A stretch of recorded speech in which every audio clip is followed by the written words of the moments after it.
Howdy champs, my name is Mohit and people, today I'm going to show you how to create a horizontal menu bar that uses multiple background images. And when you use multiple background images, we are talking about CSS3. We are working with CSS3. And as most of you would already know, that CSS3 is something that is not supported across all the browsers.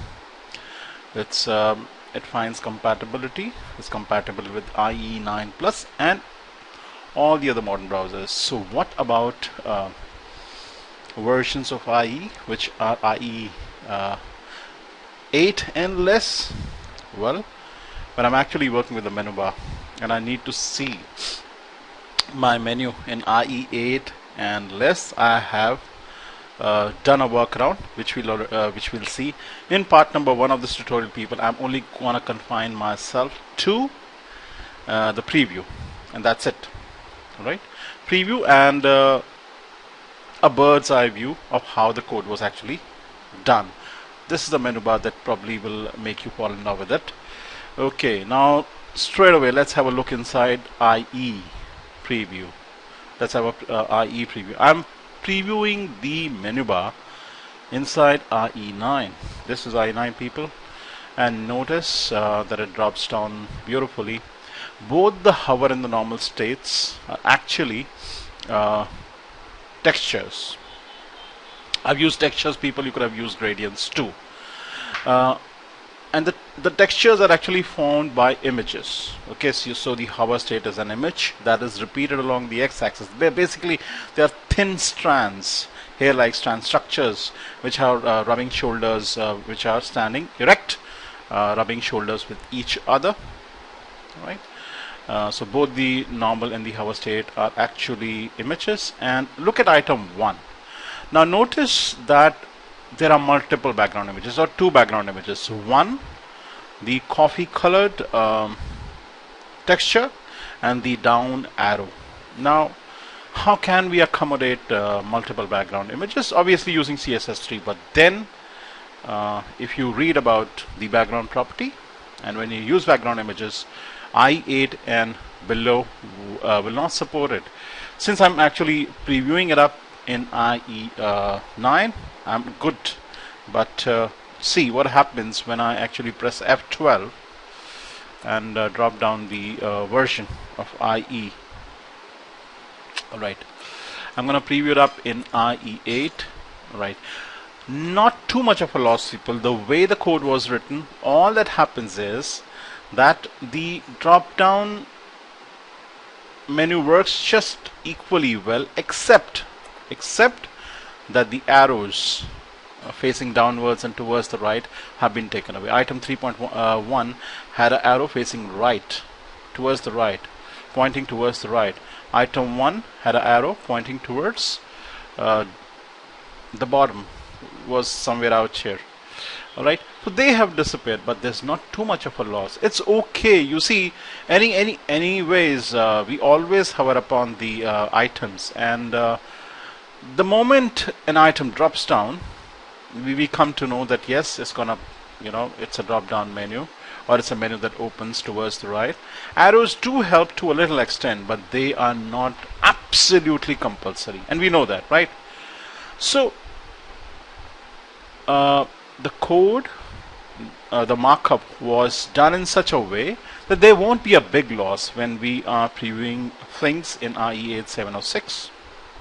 Forget 5.5 completely. I don't know how many people actually use it in today's date, and I really wouldn't bother about them. Seriously, they better upgrade their computers or their browsers, and we expect most of the people to be up to date today and love to hate IE. Seriously. Yep. So this is how things appear in IE8, and let's preview it up in IE7. Right, so just the same.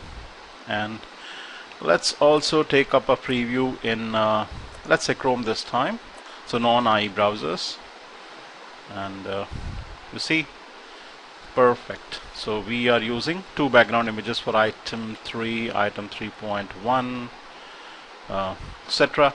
And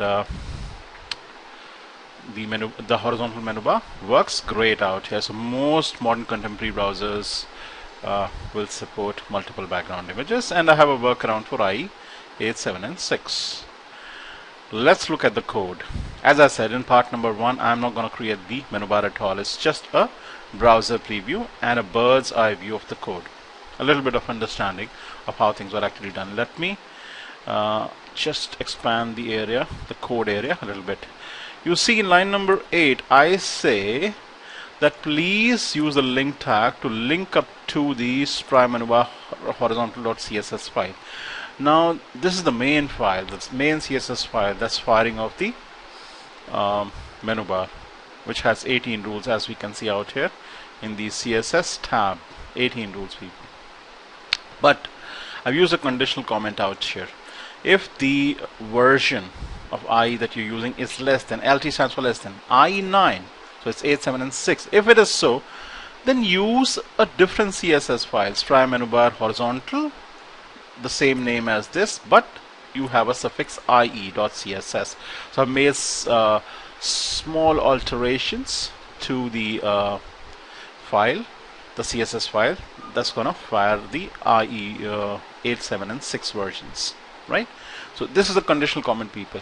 I've made so many tutorials on conditional comments, IE only style sheets. So if you don't know what I'm talking about, my advice to you would be that you please backtrack, check my tutorials on conditional comments, IE only style sheets, and see how we can cater to IE issues,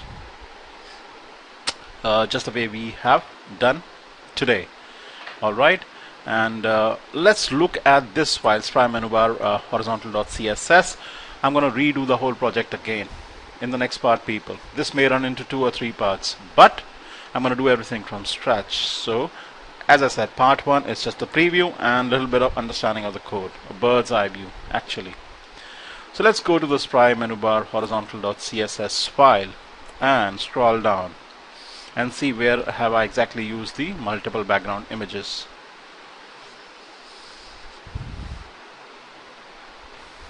Okay, look at the rule in line 121. ul.menubar horizontal space a.menubar item submenu. Use that for the have a look that for the background dash image property. I've used one background image comma separated by the other background image. This is the down facing arrow. It's a GIF file, and the other one is normal.jpg. Let me show you that image, normal.jpg. Let me bring up my local site folder in front of you. Let me open up the Spry folder. Now we have a normal and a hover image that I've used for these menu bars. Basically a thin hair strand like structure that stand adjacent to each other vertically and create that pattern or that texture that you saw, right? If I try and zoom it up for you, you see, if I zoom in, you can actually see that it's not a consistent color all through. You see, it's a pattern. See, I'm not so sure if you can see it actually clearly, but it's a pattern. So basically it's a, these are made up of small color strips, right? So that's creating that. So all these thin hair strand like structures which have a height of 36 px and a width of 1 px basically stand next to each other, adjacent to each other, rubbing shoulders, and create that pattern. The same is the case with the hover state. So basically for the hover state, I have a different hair strand like structure again which stands, you repeat it along the x-axis, people, and you get that coffee colored like pattern. Alright, let me show you that pattern once again in Chrome this time. Okay, let me zoom up, zoom on the menu bar, let's say at 200%, and now probably you can see, I'm sure you can see the texture quite clearly now, right? So let me reset to the default.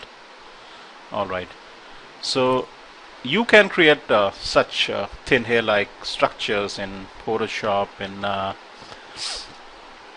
maybe fireworks. Alright, you just need to take a bigger image and then which is a texture actually, and then you can crunch it, you can resize it, crop it, resize it, or simply resize it to 1px in width and 36px in height. Alright, so you see I've used multiple background images here, that I made sure that the first image does not repeat itself, but the second image does actually repeat itself along the x-axis. Alright, these are the background position in terms of percentages and pixels. Right, again, as I said, I'm gonna take you through the code. I'm gonna redo the whole project from scratch, from the very beginning. Alright, I'm gonna bundle all the assets, the whole markup, the whole document for you to download from my website qualitylessons.net /downloads1, that's number 1.html. Alright people, so I'm gonna terminate the tutorial out here, letting you know that I hope that you'll join me in the next part to understand how things were done from the very beginning. I hope you found this information useful. I hope you'll you'll comment, you'll thumb the video up, and I'll also hope that you'll always keep coming back for more and more tutorials from me. You have a good day. Bye bye. Peace.